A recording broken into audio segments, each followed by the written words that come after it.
No, Masked Singer. Oh, I'm so glad you're back. I needed you last night, let me assure you of that. It looks like I'm going to need that joy to carry me throughout the course of the day because it is raining outside right now. And yeah, that's pretty much my low, is that it's raining outside right now.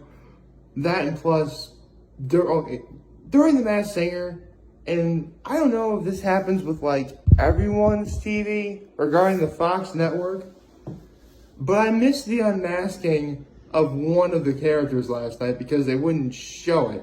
Because like the screen was black the entire time. So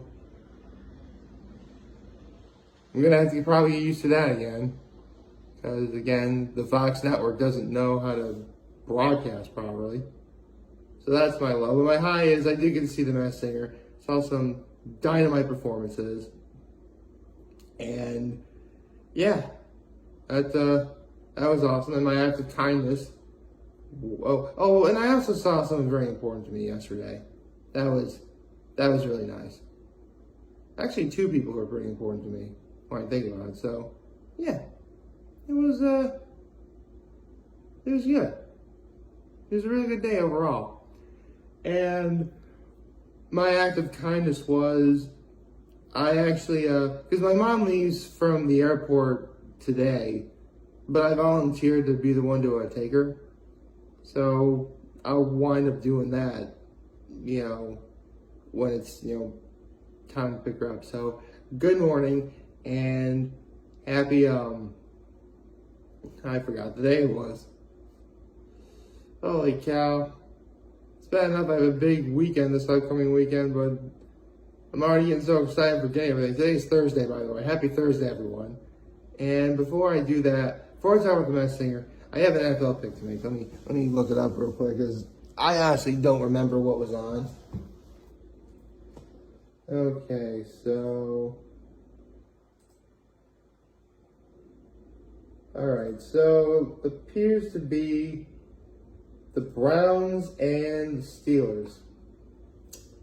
That's actually a tough call to make.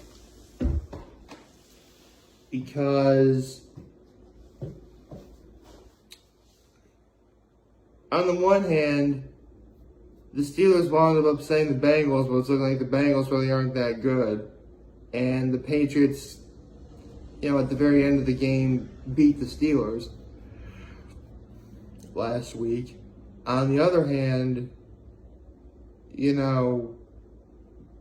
narrowly escaped beating,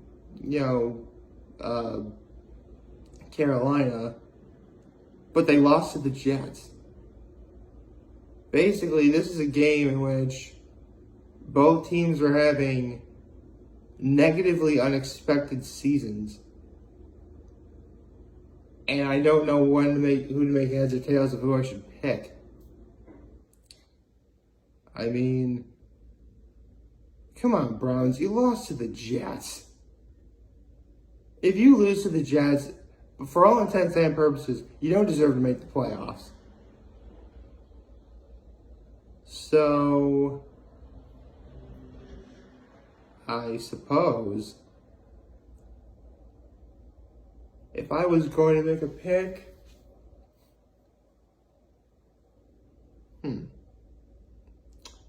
that's tough. This really is a lot tougher of a pick to make than I thought it would be. I mean, just simply because the Steelers are without TJ Watt. I'm going to be, judgment aside, and the logic of the same old Browns aside, I'm still going to pick the Browns to win tonight. But, this has to be a Lloyd Christmas and wherever the other guy was in Dumb and Dumber, and the other guy, and Jeff Daniels' character in Dumb and Dumber is just when I thought you couldn't get any stupider, you do this and you totally redeem yourself. That has to be what the Browns are tonight. You guys need to totally redeem yourselves. So, yeah, for that reason, I'm picking the Browns.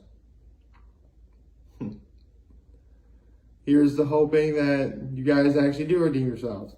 But enough about that. We have a new season of The Masked Singer to talk about. And I was fighting a yawn right there. I can't believe I pulled that off. So, okay, so in previous seasons, you had one, maybe two unmaskings per episode because someone had to go home, right? That's not the case this season, as we're guaranteed 4 performances per episode and only one moves on, meaning we are going to get 3 unmaskings. 3! Are you kidding me? I mean, it's crazy enough that you make the stakes as high as they are with this. But it also makes me wonder, how many contestants are there going to be this season? Because I've been trying to do the math in my head. Okay, so I think you'd want to have, and keep in mind, I'm trying to do this math correctly in my head, by the way. You only have one person move on per episode. You need to at least have some sort of, any inkling of having a finals. And also an episode is about, every season is about 10 plus episodes. So,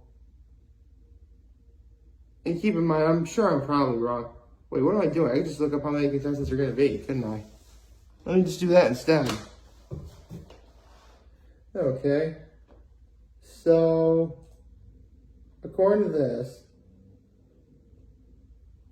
there are 1, 2, 3, 4, 5, 6, 7, 8, 9, 10, 11, 12, although it looks like that one's in plural, so there's going to be more than one. But I'll say 12. 13, 14, 15, 16. That one's also plural. 17, 18, 19, 20, 21, 22.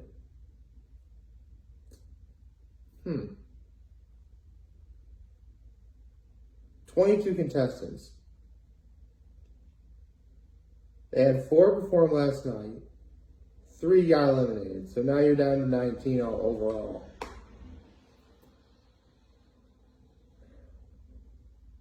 I think they might have screwed up the math with this one in terms of how many contestants they needed.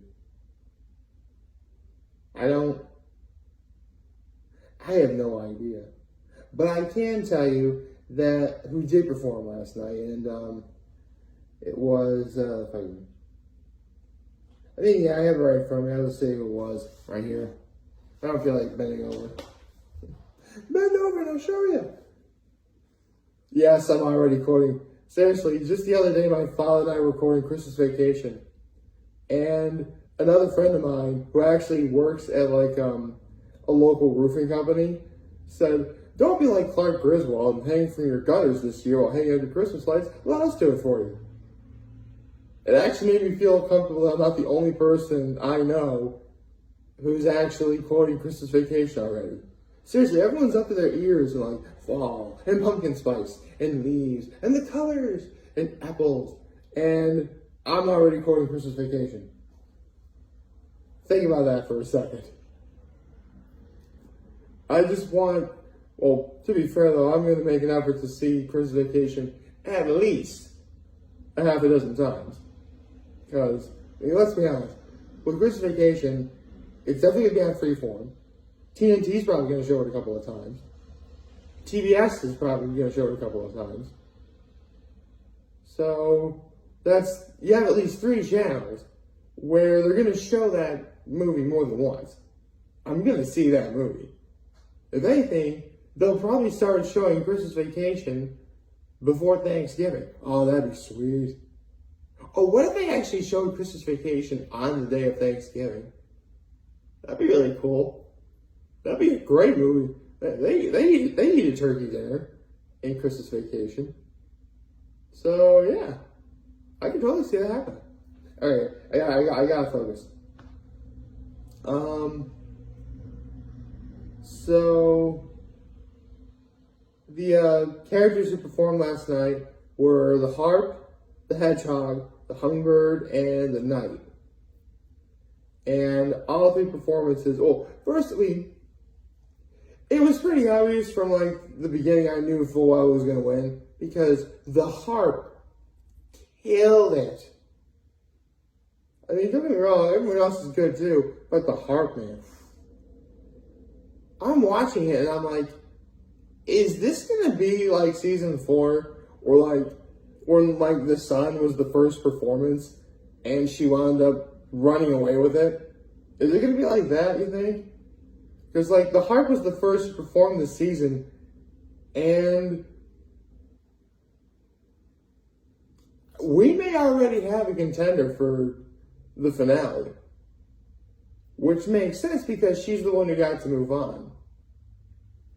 And now this is when things get a bit stupid. Well, first let me get into the music. The harp did a Perfect by Pink, which, yeah, I know that song all too well. Because Pink was really famous when I was a kid. My God, I'm old.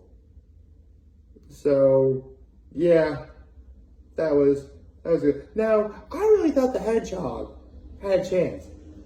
Because he did Love Me Do by the Beatles. It was actually the first song that Paul McCartney wrote, actually, as the person who was on Mass Reveal. But it featured the USC Trojan Marching Band. There has never been any kind of band in The Masked Singer at all. Like, if it really wasn't for the fact that everyone except one person had to go home, the Hedgehog would have moved on. If not for the sake of the band helping them. Let's see. I Don't Want to Be by Gavin DeGraw by Hummingbird. And then Putting on the Ritz by Fred Astaire. I haven't heard that song since the last time I saw Young Frankenstein. When that was sung by Gene Wilder and hold on. I'm going to look this up real quick.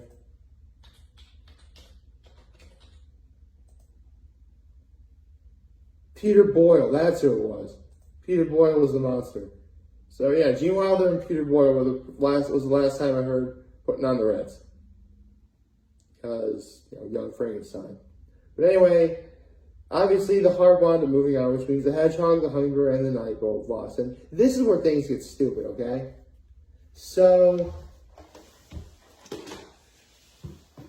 they cut to commercial before they reveal who's going to get unmasked first, right?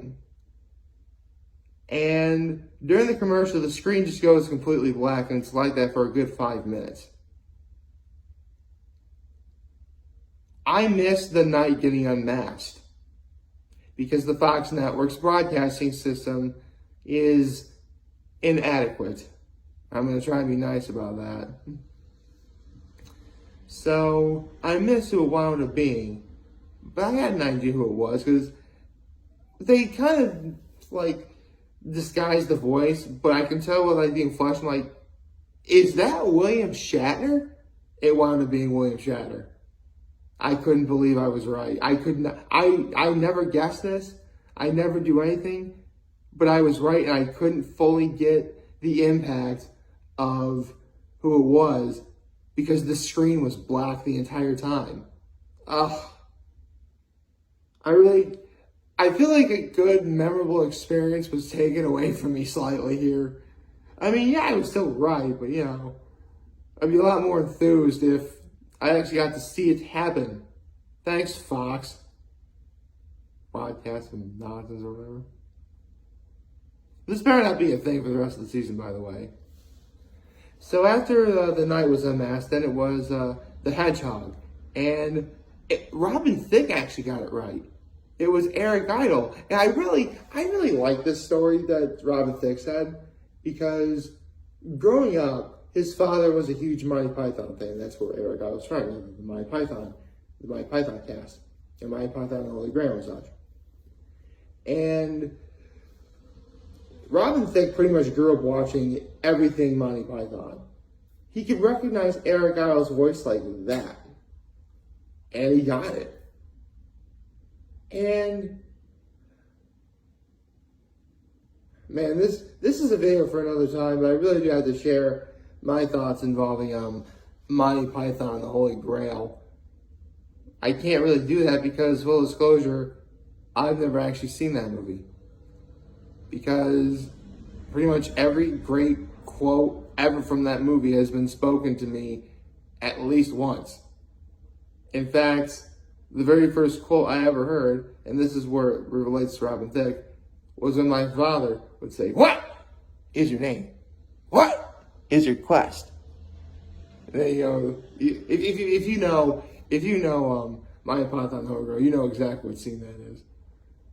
Although I've seen that scene like a bunch of times, and that one still makes me laugh. I mean, you know what? I'm gonna make an effort to watch Monty Python and the Holy Grail all the way through. Maybe I should see it with an audience. That'd be really cool. I'll be sure to do that at some point. So it turned out to be Eric Idle as the Hedgehog, and because I think they wanted to do this on purpose, because if we show the hummingbird getting unmasked, let's leave the audience in suspense. That's why they probably had like the black screen thing going on. So the hummingbird loses, but we don't know who it is. And then that's the end of the episode. So, with the exception of that screen going black, the episode was great. I mean, the instant I heard the harp sing, I'm like, okay, I want this one to move on. And she does.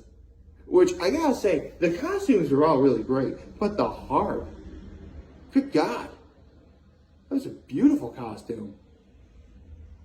I can't believe, that was a thing, but it was. And now, the harp got to move on. And now there's 18 other contestants left. I think we're going to be in for a really good season. I really do truly think we're going to be in for a good season this year. And if we're guaranteed at least one great performance like the Harps was, then I think we're in for something special. And speaking of something special, good news, everyone. Hot Ones has their hot sauce lineup today. Yeah, I know it was a bit late in my prediction when season 19 will begin, but you know what? Better late than never. Season 19 is happening next week. They're doing the hot sauce lineup reveal today. I'm pumped. I can't wait to see what it is. So I look forward to my reaction tomorrow, and I gotta get on with my day in the pouring rain. Yay! So I hope I liked this video. If you did, leave a like and subscribe to my YouTube channel. It would do my YouTube channel greatly. As always, I am very humbled to make this video for all of you guys who watch and enjoy today. And we'll be a wonderful, wonderful, wonderful Thursday. Remember, you guys want to talk to me, I'm going to be here to lend those are back. Take care and make good choices. 607 all day, baby.